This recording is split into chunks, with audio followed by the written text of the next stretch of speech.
All right. Oji.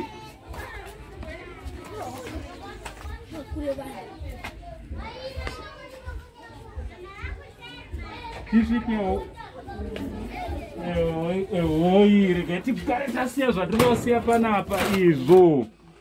Makadini mama? Tiri nani. Pakadiwo pamba? Anditi. All right, ndinonzo Uncle Saint. Ndoshanda nevanonzi Saint TV. Ndova nditumawo kuno kukadoma ndiri chizvaro zvakare chemuno mukadoma kweva. So tikatega timboona hama dzedu kuti vari kurarama sei. Especially vanenge vane urwere, so tabatanzwawo kuti murere muri mumba. Samurusimbirwa nei nai mama? All right. No, tinongo kushira kuti munge muri munopora neukasika. So muri chiita mama mwana. All right. So mugara muri vanga. Muri 7. All right. No, it's okay. So mama Tatauyawo tatirege ngopurotyisiyawo ukachipukedu kadiki katinako kanokura.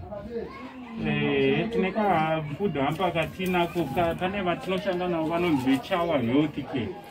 Ndo vatitumawo vakati tiuye kuzoronga rawo hama dzedu. So tine 10 kg yehuku, barred recipe, rice, 2 kg flour, salt, sugar, zirimo imomo nematemu kuti munongobikawo zvezuva rimwe chete nemafuta. Zvakanaka. Saka chigamuchiraiwo chipo chedu ichi chatati tikusiyirewo pano. Chikushirawo kuti mupore neukasika.